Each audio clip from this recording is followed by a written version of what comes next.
ஆண்டவராய் இயேசு கிறிஸ்துவின் நாமத்தினாலே உங்கள் அனைவருக்கும் அன்பான நல்வாழ்த்துக்களை இந்த காலை நேரத்திலே தெரிவித்துக் கொள்கிறேன். கர்த்தர் தாமே உங்கள் அனைவரையும் ஆசீர்வதிப்பாராக. தேவன் உண்மையுள்ளவர், என்னென்ன விஷயங்களிலே உண்மையுள்ளவராய் இருக்கிறார் என்ற தலைப்பின் கீழே சில விஷயங்களை நாம் தியானித்து வந்தோம். அந்த வரிசையிலே இன்றைக்கு யோவான் எழுதின முதலாம் நிருபத்திலே 1வது அதிகாரம் 9வது வசனத்தை நான் வாசிக்கிறேன். அதை தியானிக்க தேவன் நமக்கு உதவி செய்வாராக. நம்முடைய பாவங்களை நாம் அறிக்கையிட்டால் பாவங்களை நமக்கு மன்னித்து எல்லா அநியாயத்தையும் நீக்கி நம்மை சுத்திகரிப்பதற்கு அவர் உண்மையும் நீதியும் உள்ளவராயிருக்கிறார். நம்முடைய பாவங்களை நாம் அறிக்கையிட்டால் பாவங்களை நமக்கு மன்னித்து எல்லா அநியாயத்தையும் நீக்கி நம்மை சுத்திகரிப்பதற்கு அவர் எப்படிப்பட்டவராயிருக்கிறார்? உண்மையுள்ளவராயிருக்கிறார். ரொம்ப முக்கியமான ஒரு வசனம். காரணம், உலகத்திலே சமுதாயத்திலே பாவம் என்ற ஒரு தன்மை காணப்படுகிறது. இது பாவமோ எந்த ஜனத்துக்கும் இகழ்ச்சி என்று வேதம் சொல்கிறது. பாவம் என்பது அது ஒரு ஆத்மத்துக்கு அடுத்த ஒரு காரியமாய் இருக்கிறது. ஆதியிலே இந்த ஆதாம் ஏவாள் தேவனுடைய வார்த்தையை மீறி செயல்பட்டபடியினால் பாவம், சாபம், மரணம், வியாதி இவையெல்லாம் பிரவேசித்தது. மனிதனுடைய வாழ்க்கையிலே அது பிரவேசித்து விட்டது. இப்போ அப்படி அந்த குறிப்பா ஏதேன் தோட்டத்தில் நீ அந்த மரத்தின் கனியை புசிக்கும் நாளிலே சாகவே சாவாய் என்று சொல்லி இருந்தார். அதுபோல அன்றைக்கு ஒரு ஆவிக்குரிய ஒரு மரணம் ஏற்பட்டது என்பதை நாம் அறிந்திருக்கிறோம். அது மனிதனை தேவனை விட்டு பிரித்து விட்டது. ஏசாயாவிலே நீங்கள் வாசித்து பார்த்தால் நம்முடைய பாவங்களே நமக்கும் தேவனுக்கும் நடுவிலே ஒரு பிரிவினையை உண்டாக்குகிறது. தடுப்பு சுவரை அது எழுப்பி விடுகிறது, அல்லது பாவம் தடுப்பு சுவராக அமைந்து விடுகிறது. தேவனோடு மனிதர்கள் தொடர்பு கொள்ள முடியவில்லை. ஆகவேதான் அந்த நிலைமையை மாற்றும்படியாகத்தான் ஆண்டவராய் இயேசு கிறிஸ்து ஏறக்குறைய 2000 ஆண்டுகளுக்கு முன்பதாக இந்த உலகத்திலே அவர் அவதரித்து ஊழியம் செய்து கல்வாரி சிலுவையிலே மனித குலத்தினுடைய பாவத்திற்காக பாவ நிவாரண பலியாக சிலுவையிலே தனது இரத்தத்தை சிந்தி உயிரை கொடுத்தார். அதனாலதான் நமக்கு இப்போ உலகத்துல ஒவ்வொன்றுக்கும் ஒரு வியாதி வந்து விட்டால் உடனே போய் டாக்டரை போய் பார்க்கணும். அவர் அதற்குரிய மருந்து மாத்திரைகளை கொடுத்து அதை சரிப்படுத்துகிறார் என்று வைத்துக் கொள்ளும். பரிகாரம் தேடுகிறோம், அது சரியாகி விடுகிறது, குணமாகி விடுகிறது. ஆனால் இந்த பாவத்திற்கு பரிகாரம் என்ன? இந்த பாவத்திலிருந்து எப்படி விடுதலை பெறுவது? இந்த பாவம் நம்மை ஆட்டி படைக்கிறது. இந்த பாவம் நம்மை பலவித சாபங்களுக்கும் பலவித துன்பங்களுக்கும் நம்மை ஆளாக்கி விடுகிறது. இந்த சூழ்நிலையிலே அதற்கு ரெமிடி என்ன, அதற்கு பரிகாரம் என்ன என்று சொல்லி பார்த்தால், ஆண்டவருக்கு ஸ்தோத்திரம், இதே நிருபத்தில் 2ஆம் அதிகாரத்துல பாத்தீங்கன்னா சொல்லியிருக்கிறபடி நம்முடைய பாவங்களை நிவர்த்தி செய்கிற கிருபாதார பலி அவரே. நம்முடைய பாவங்களை மாத்திரமல்ல, சர்வலோகத்தின் பாவங்களையும் நிவர்த்தி செய்கிற பலியாய் இருக்கிறார். இயேசு கிறிஸ்து ஒரு பலி பொருள் அல்லது பலி கடா, உலகத்தின் பாவத்தை சுமந்து தீர்க்கிற தேவ ஆட்டுக்குட்டி என்று சொல்லி இதே யோவான் தான் 1ஆம் அதிகாரத்துல சுவிசேஷத்துல 1 அதிகாரத்தில் 29 வசனத்துல சொன்னார்.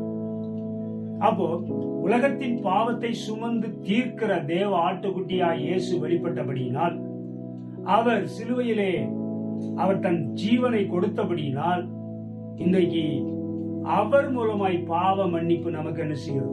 உண்டாகிறது. பாவ மன்னிப்பு கிடைக்கிறது. எதை விற்கிறார்களோ அந்த நபரிடத்திலே போனால்தான் நாம் விரும்புகிற அந்த பொருளை வாங்க முடியும். அதுபோல பாவ மன்னிப்பை கொடுக்கிறவர் யார்? அதற்காக என்ன பிரயாசப்பட்டது யார்? என்ன பிரயாசம் எடுத்திருக்கிறார்?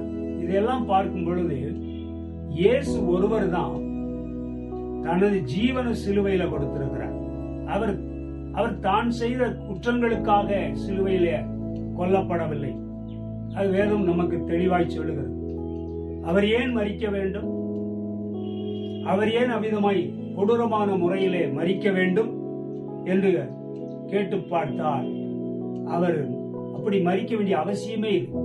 ஏனென்று சொன்னால், இயேசுவை விசாரித்த ஆட்கள் எல்லாம் இவன் மேல் ஒரு குற்றத்தையும் காணேன் என்று சொன்னார். இப்படி ஒரு பெரிய குற்றம் ஒண்ணும் இல்லை, சிலுவையில் அடிச்சு கொள்ற அளவுக்கு இவன்ட்ட எந்த தப்பு இல்லை என்றுதான் அவர்கள் சொன்னார்கள். ஆனாலும் அதையும் மீறி அவர் போய் மரித்தார். ஆண்டவருக்கு ஸ்தோத்திரம். இயேசு கிறிஸ்து அவர் மரித்தது தாமாக முன்வந்து தனது ஜீவனை கொடுத்தார். Voluntary death. அவரா போய் யாருக்காக? உலக மக்களுடைய பாவத்துக்காக, நம்முடைய பாவங்களுக்காக அவர் மரித்திருக்கிறார் என்பதை ஒருவன் விசுவாசிக்க வேண்டும். அதனாலதான் இங்க சொல்லியிருக்கிறபடி, நமக்கு பாவம் இல்லை என்போமானால் நம்மை நாமே வஞ்சிக்கிறவர்களாய் இருப்போம். சத்தியம் நமக்குள் இராது. பாவம் இல்லை என்று சொல்லி ஒருவன் சொல்வானே ஆனால் அவன் தன்னைத்தான் ஏமாற்றிக் கொள்கிறான் என்று அர்த்தம். தன்னைத்தான் ஏமாற்றிக் கொள்கிறான். பாவம் இருக்கிறது, பாவம் உண்டு, பாவம் மனிதனுடைய வாழ்க்கையில இருக்கிறது. பிறந்து வரும் பொழுதே அந்த தன்மை வருகிறது, சுபாவம் வருகிறது. அதிலிருந்து அவன் விடுதலை பெற வேண்டும். அதனாலதான் ஜனங்கள் என்ன செய்ய வேண்டுமா? அவரிடத்தில் அறிக்கையிட வேண்டும். அறிக்கையிட்டால், கன்ஃபஸ் பண்ணினா பாவங்களை நமக்கு மன்னித்து எல்லா அநியாயத்தையும் நீக்கி நம்மை சுத்திகரிப்பதற்கு அவர் உண்மையுள்ளவராயிருக்கிறார். இது எவ்வளவு பெரிய ஒரு கிரியை, எவ்வளவு பெரிய வேலை தெரியுமா? இதை யார் செய்ய முடியும்? இது யாரால் கூடும்? இதை யார் செய்வார்கள்?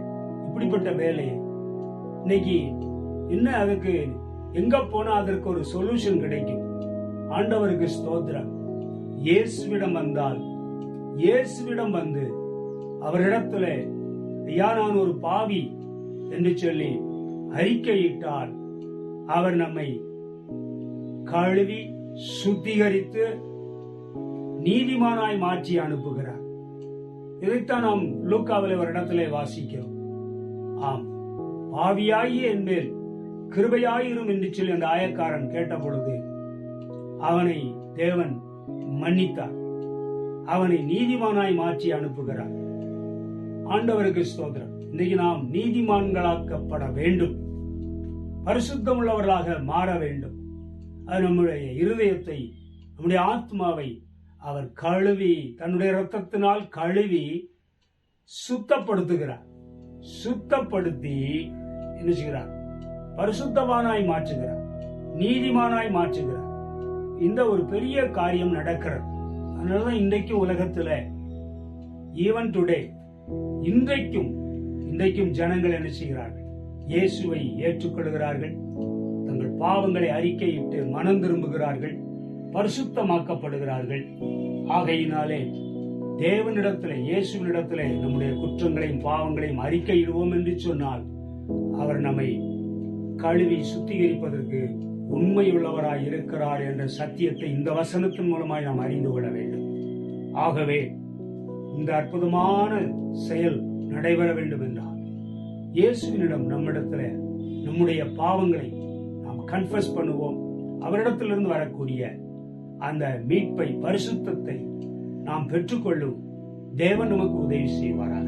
கண்களை மூடி ஜெபம் செய்வோம். வானங்களையும் பூமியை உண்டாக்கின சர்வ வல்ல தேவனே, நாங்கள் உம்மை துதிக்கிறோம், ஸ்தோத்திரிக்கிறோம். இந்த நாளுக்காய் நன்றி சொல்கிறோம். இந்த அருமையான வசனத்துக்காய் நன்றி. எங்களுடைய பாவங்களை நீர் மன்னித்திருப்பீரே, ஆனால் ஆண்டவரை நாங்கள் பாக்கியவான்கள். இதுபோல ஆண்டவரை இன்னும் பாவங்கள் மன்னிக்கப்படாத ஒரு நிலையிலே வாழ்கிற மக்களை தேவன் உம் பக்கமாய் எழுப்பீராக. அவர்களை ரட்சியும், அவர்களை ஆசீர்வதியும், சுத்திகரியும். அதற்கு நீர் உண்மை உள்ளவராய் இருக்கிறீர். இயேசு கிறிஸ்துவின் நாமத்திலே வேண்டிக் கொள்கிறோம் ஜீவனுள்ள பிதாவே. ஆமென், ஆமென்.